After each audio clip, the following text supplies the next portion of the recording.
Hi knitters, welcome to PJ Knits. My name is Penny and I live in Central Illinois, and this is my podcast. It is Saturday, February 15th, and we're trying something a little differently. Now, the tall guy has retired, and so he's home during the day, and so I don't get as much time in the daylight to podcast, and I like to podcast by myself and not have an audience. So he's an early to bed person, so I'm going to try podcasting in the evenings in my spare room, and I think the lighting's pretty good so far. So anyway, thanks for stopping by. I appreciate it. I hope this is worth your time listening to or watching.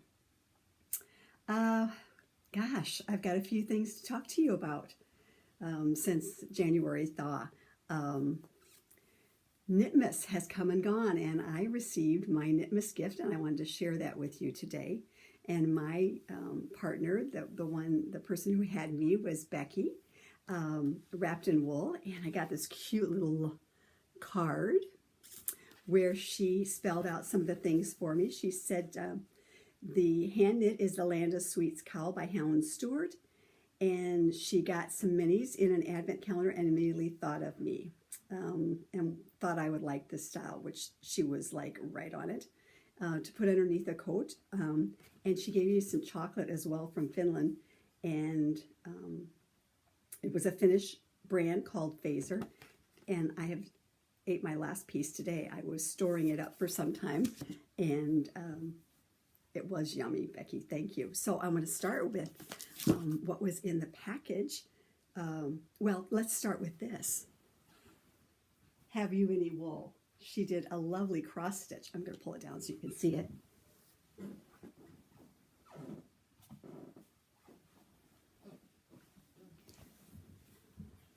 Which I have hung on my wall.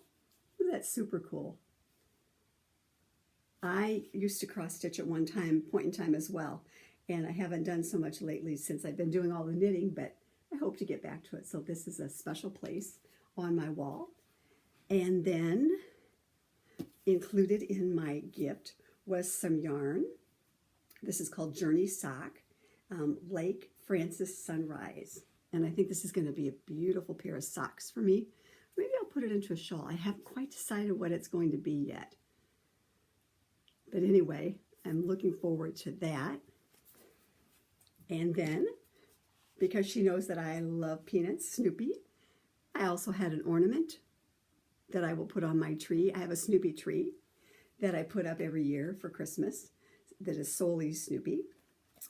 And then I received also a Tuft luxury bath bar. And I've been waiting to use all these things until I could podcast about it. It smells wonderful. So again, I'm looking forward to using that. And then finally, the cowl. Is this not gorgeous? This is going to be just beautiful. I had it on a couple of days ago and it was chilly outside to put underneath my coat, and she's right, because where my coat buttons up, it's just right. It fits right in there, because I hate a coat that comes up like this around you, so when you're looking, you're always seeing the coat, and so it fits into my coat wonderfully, and it's so super squishy and soft. So that was my Knitmas gift that I got this year, and thank you so much, Becky. It's a treasure, all of it, and it's always fun when we get the presents in the mail to check them out. So I was pleased, and now I can use the rest of my stuff. Oh, one other thing I have to show you. This is so super cool. This made me laugh. If nothing else, Becky, this makes me laugh. It's called a Kama Llama. It's a squidgy stress toy. And is this so cute? What I really like about it is soft, and I've been warned to not squeeze it too tightly, because she said hers exploded. I think it just feels super cool. I won't let the kids do it because they surely would make it explode. It's just for grandma. But I love that when spit happens, give me a squeeze. I could definitely use that for work. But anyway, that is all of the things that was in my Knitmas box, and I do appreciate it. Thank you so much. Okay, so let's talk. First off, we're going to talk about books and bags, because I have a book I want to share with you that I think is super cool. I got at my local yarn shop a couple of weeks ago and just was out, and this is the Harry Potter Knitting Magic Book. It's the official Harry Potter knitting pattern book by Tanis Gray, and it is a group of patterns that are all Harry Potter inspired. And there's a lot of cool things in this book, and I recommend it. Isn't that, normally I don't, it wouldn't be the kind of book that I'd say go out and get. You have to kind of like Harry Potter or know somebody who likes Harry Potter. And I'm a fan of Harry Potter. It's just that maybe I won't knit all of the things, but I really have enjoyed, and you can see my bookmarks in there right now, because I am, I'm reading it. It has, on each one of the patterns, it will tell about the pattern, who designed it, show a picture of it, and it will give you the skill level, and then it will tell you a little bit of the information about it, about the inspiration for the particular pattern. So I'm just thinking this is super cool. And then at the end, there are pictures from the Harry Potter shows, and then behind the magic, and maybe some of what's going on in the scene that has to do with the pattern. And there's some really cute things in here. There's some things that that I'll never ever make, but I surely did have enjoyed reading all about it. And there are a few things. As one of my friends said, there are some things in here that you may not want to knit by as is, but certainly something like that, if you did not want to put that design on it, you could add a different design to it, or just make it without the design, or just put the color work there, or just do a little color work at the top, whatever you want. So I think that these have inspiration that you can do. There are some cute things. I'm loving the golden snitch socks and mittens. I could see myself making those. So there is just a lot of cool things in here, and I've not finished it yet. I'm not all the way done with it. And even some of the things that I wouldn't have thought that I would have liked, I'm kind of liking them the more I look at this buckbeak pullover. I think has potential too. So I really like this book. It's a recommendation that, especially if you're a Harry Potter fan, I think you'll enjoy it. And if you know somebody who is a Harry Potter fan as well, they would love some knits out of it. And I heard from a post last weekend, a weekend ago, on Instagram, that somebody said it was number 8 in the U.S. of nonfiction books. And I talked about that on Instagram a little bit. That's just what they told me. I didn't really research that, but I can see why. And it's a great book for reading and inspiration. So I wanted to tell you about that. And then I wanted to tell you about the latest bag I got.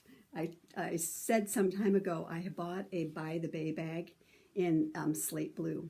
And then so when I saw that she had some other colors, I had to have this one. And this one is in the, I want to say it's the turquoise. But anyway, I had to order this. And this one is a little bit larger than my other bag. And I would show you to compare the two of them. But I took my other one to work as a project bag that I'll just leave there every day to take to lunch to knit on. But I really like the size of this one. As you can see, it's very large. But it will hold a sweater or any other thing. So I'm glad I bought this one. It was not a bad purchase. I'm pleased. And again, that is By the Bay Yarn Company, and it has pockets on the outside as the other one did, and then also it has pockets on the inside as well, and a nice sturdy handle. So this is another bag that I have put in my collection, and so you can kind of see the size of it, and will fit over the shoulder easily. Right now it's holding yarn for a shawl that I'm working on. But yeah, so that's books and bags for this week. Okay, Off the Needles. The Weekender by Andrea Mowry. This is something I started while I was off on medical leave, and finally finished it. And I am loving this. I'm loving the way it fits. And I'll tell you partially the reason I like it so much is because I did fit it for me. I have made some modifications. I'm going to talk to you about those right now to fit my body style. These were not any modifications necessarily that I came up with, but by going to Ravelry and reading other notes of people who had similar body types of mine, or friends of mine who have knitted, looked at their projects that that they had made good notes on. I can't tell you how nice it is to go to Ravelry when somebody has knit a garment that you're looking at, and to look at the notes and have some in-depth notes. So I'm going to try and do a little bit better notes on my project page for my weekender as well, so that anyone could go there and look at them. But I wanted to tell you that this particular mine was out of Briar Rose Fibers, 4th of July. And this yarn I have had for many years. I want to say several years, but anyway, it came out of my stash. Chris used to go to knitting camp, and I believe that I either bought this from her at one of the knitting camps, or I ordered it afterwards. I'm not sure which one it was, but anyway, it is yarn that has come from her. It's called 4th of July, and this is 100% merino. There is about 550 yards to each skein, and it runs, for this particular one, I used almost all of 2 on it. I had some other yarn, other skeins of this was a gift from one of my friends. When she passed away, her kids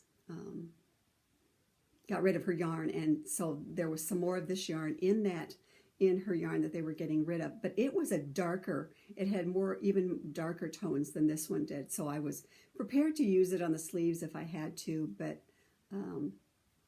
luckily I didn't have to. I had enough skeins in the lighter oranges colors that I didn't have to do that. So almost 2 skeins went into this. Now, as far as swatching is concerned, last fall when I was out on medical leave, I took one of the other skeins that I had, and I did a cowl out of it that was all done in the round, long lengthwise. And I used that as my swatch. So I knit that in the round, and it was probably about 6 inches, maybe, wide, and I dunked it in the water, and I blocked it and let it dry. So I used that particular swatch in the round as my swatch, as my gauge swatch. So I knew what to expect as I was knitting this. So as far as how I actually knitted this was that I started out on a size 8 needle, and you start at the bottom, and it has a split hem, excuse me,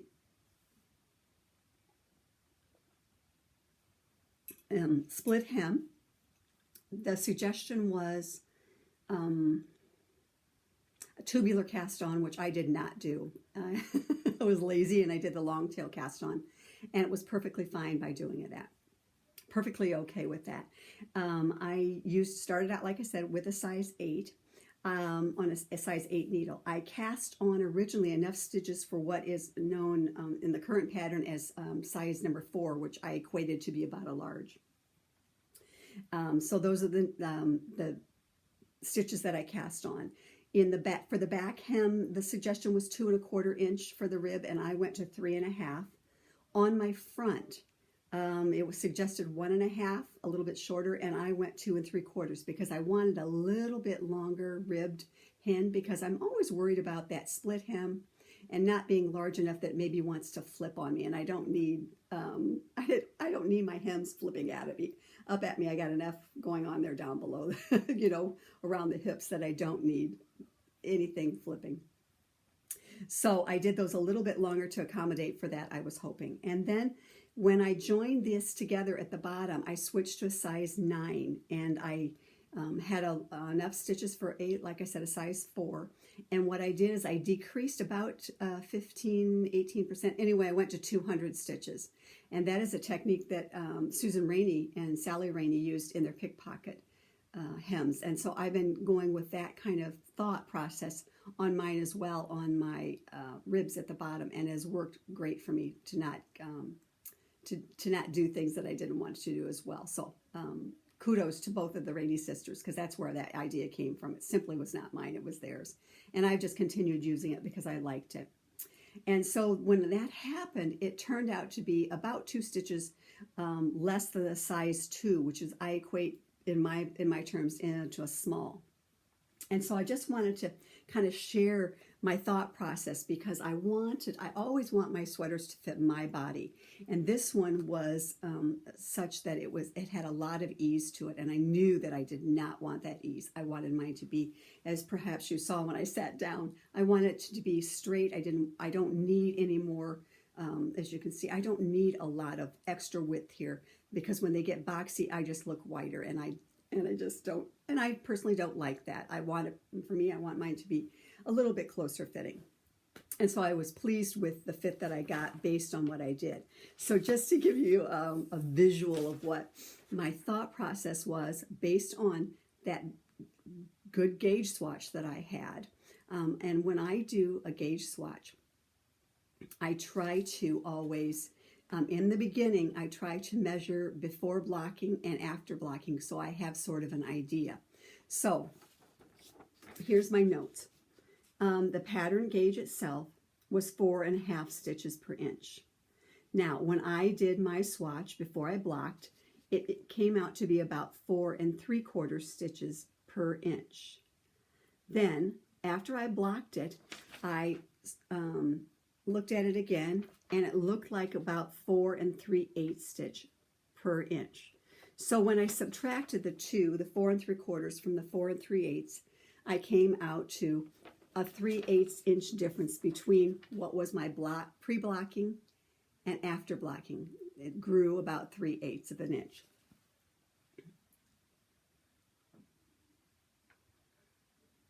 Or rather, it went down. It went down.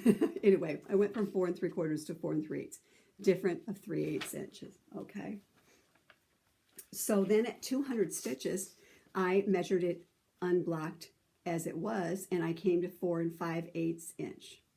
So then I mathematically deduced that if I was 3/8 inch difference on my swatch, that I would be 3/8 inch difference on my actual garment when I was done. And so what I got was, I subtracted the 3/8 and I came up with 4 1/4 inches is probably where I would be at.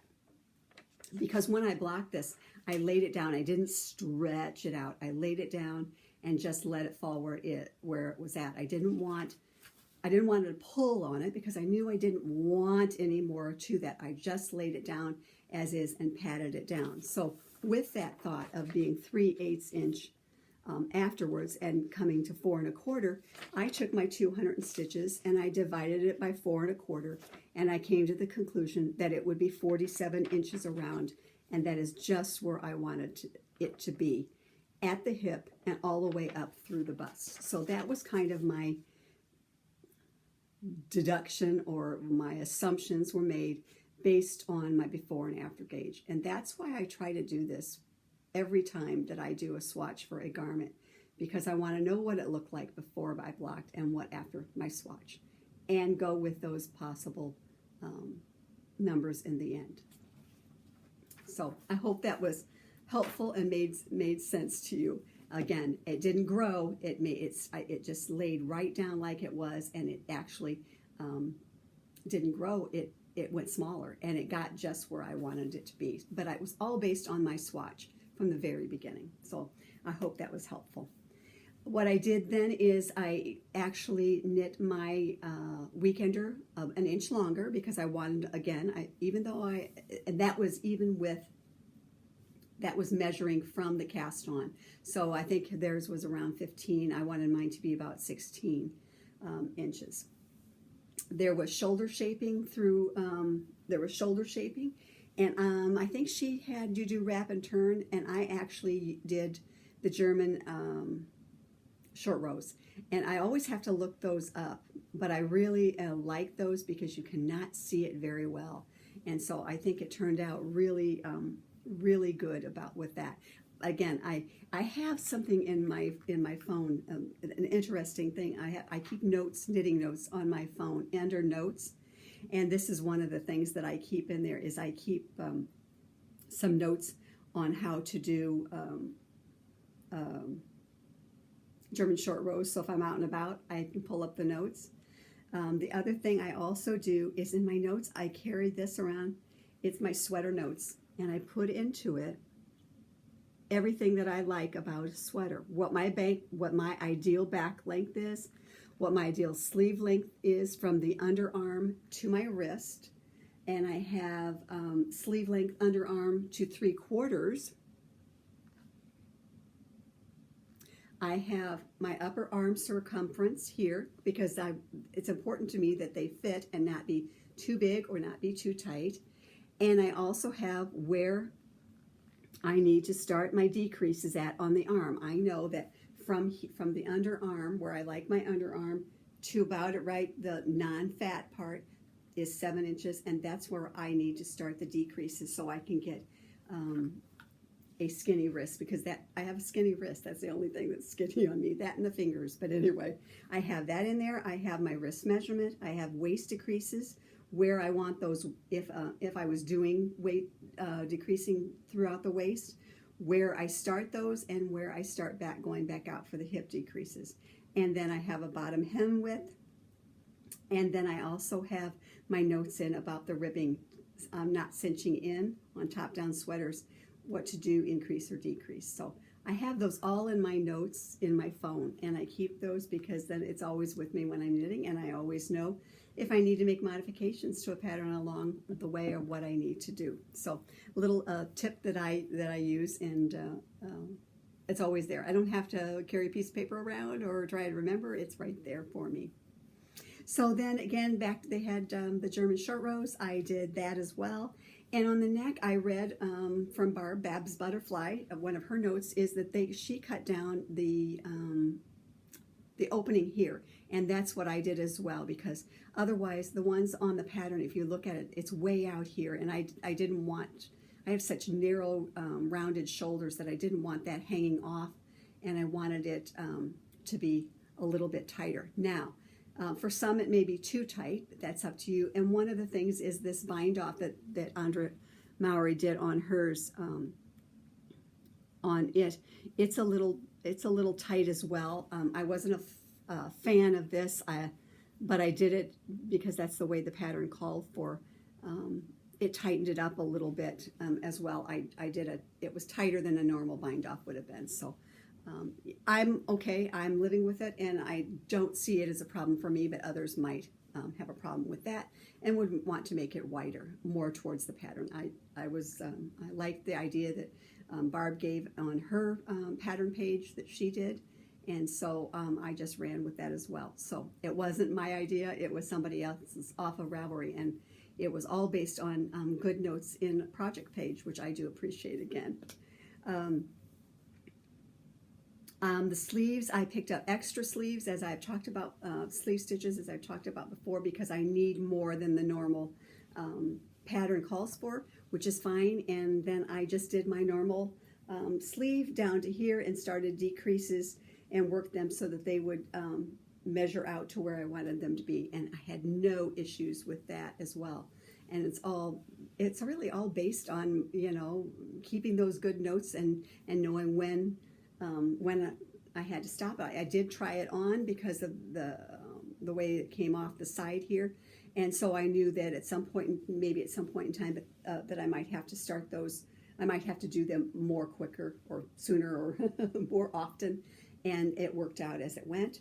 And then I did just a couple inch sleeve hem, regular ribbing. And then on this particular, at the hem, I did not do the Kitchener bind off that was in the pattern. I just did my regular bind off because I was not going to do that on the sleeves. So One of the things that I did not do as well is I did not alternate skeins on this particular sweater. So there was enough variegation on it that I didn't think it really needed it. And I'm super pleased with the fit. I'm super pleased the way it turned out. This was a really nice knit because despite it looking like it's all pearl, it was not. It was all knit from the wrong side.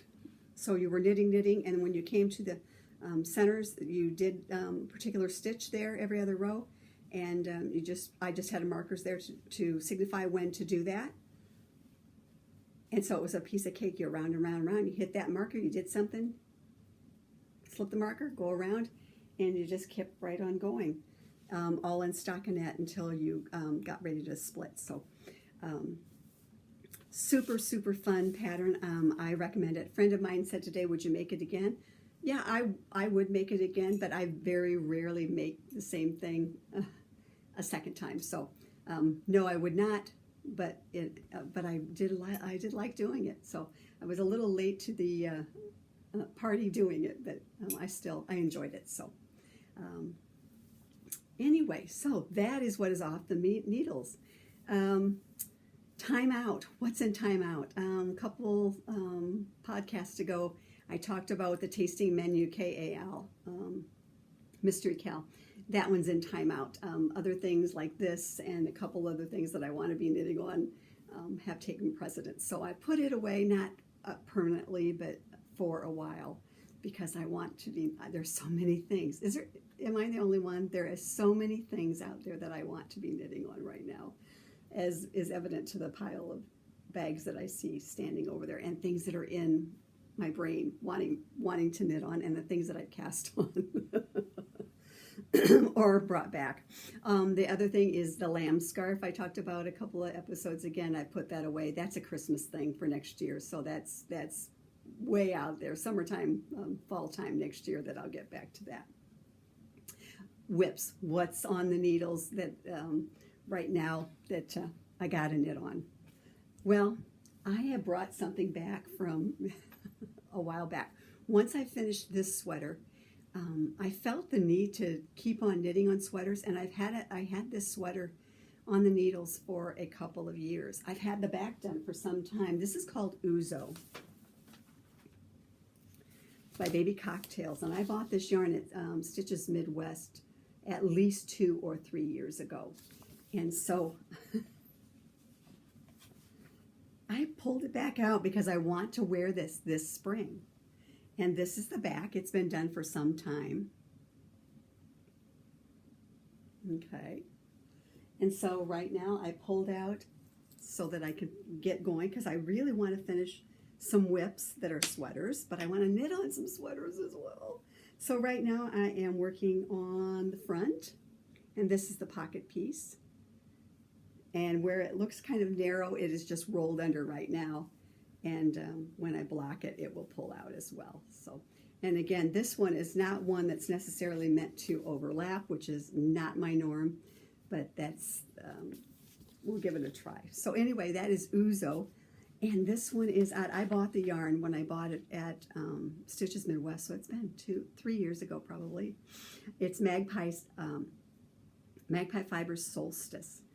And so anyway, I had to pull it back out. It was on the needles, and I'm anxious to get some of those projects off the needles. So this is Ouzo. Stay tuned for that. Okay, so that one is one of the projects that is in hand. And then I have something just for fun that I'm working on. This is a yarn. It's called, the yarn is Beach Pebbles. And I am knitting on a cowl that is just a simple little cowl off of the Plymouth. I want to say it was Plymouth Yarns. Yeah, it was Plymouth Yarn Company, off their website. And I just bought 2 skeins at my local yarn shop, and I'm just knitting a little cowl. And this is just for fun, that you can, flip around and take when you need to be knitting somewhere. So that was super cool. And what you do is you come to these on the left-hand needle, you purl these little blips of black when you come to it. So as you come across here, you would purl this stitch. Simple little cowl off their website. And so I'm having fun with that. That's just a simple little thing to take with me. And then I have a sampler sweater that I cast on a couple of weeks ago that really is by the wayside right now that I'm really going to use for when I'm knitting at my local yarn shop, because it seems like lately I've been knitting on a lot of things when we go there that's not from her shop. And I know she does not mind, but I feel like there are times when I need to be actually knitting on yarn there just to show her that I support her as well. She knows I do just by the things I buy, but it's nice if I'm knitting there occasionally on her stuff. So I am doing that. And then I am cast on just tonight. If you remember from January Thaw, I showed you a yarn that my friend Debbie gave to me and bought her something. And it is the Woolly Mama Yarns, and we're calling this the unicorn yarn. Doesn't that look like unicorns? And so she gave me 2 skeins of this, and she has a skein. So we're both knitting a shawl for the ZK contest and for ZK. And it is called Shadows in the Rain. And just tonight I cast it on because I wanted to see what it was going to do. It's because I was anxious, I needed a little variety. Like I don't have enough variety over there. But anyway, I just cast it on tonight and just got a little bit of it done. So stay tuned for that, because this is for the ZK contest and it is being housed in my By the Bay bag. And I'll just kind of show you the yarns that we're both doing. Some of these yarns, we had a gray in here and I took the gray out of mine and decided I didn't need it. And I'll try to show you. There you go. In variations of that. So isn't that going to be fun? Now you get close there. There you go. And I know the whole time I've been looking at myself and not looking at you, but know that I'm thinking of y'all. There you go. Isn't that cool? It's going to be super, super fun. When I first cast on it tonight, I didn't think that I was going to like the blue so much, because the other ones are all sock yarn, where this is a Mad Tosh yarn. But I'm really liking it now that I'm getting some mileage out of it. So just stay tuned for that to see where that goes. And so that's out of the yarn that my friend David gave me. And when I throw these all in there, they'll be all tossed in. I'll have to go take care of them and make sure that they're all unwound. So notes, that's all I've got for you tonight. Oh, I wanted to show you something. I didn't want to show it a few weeks ago because Annetta had not received hers yet, but when I ordered one of the things for my Knit Miss partner, I ordered one for me as well. And this is from Homespun House, and this is the Wax and Wool. And this candle that she sells is the bourbon flavor. And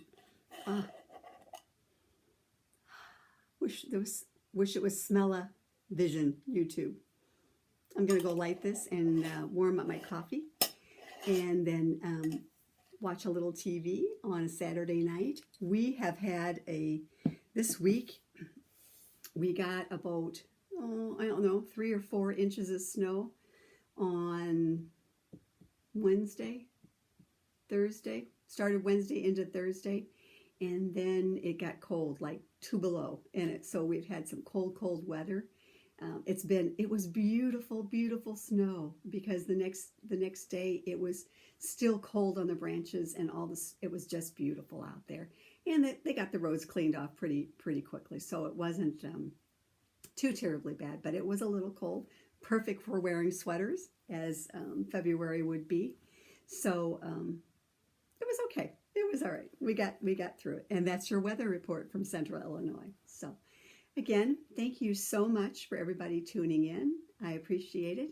I am PJ Knits on Instagram. I am Penny J on Ravelry, and we have a Ravelry group, PJ Knits. I hope you'll stop by any of those particular places and say hi. And please, if you would, subscribe. Then you'll get notifications.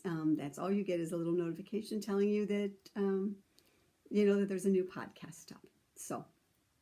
Love to hear in the Ravelry group what sweaters you're knitting.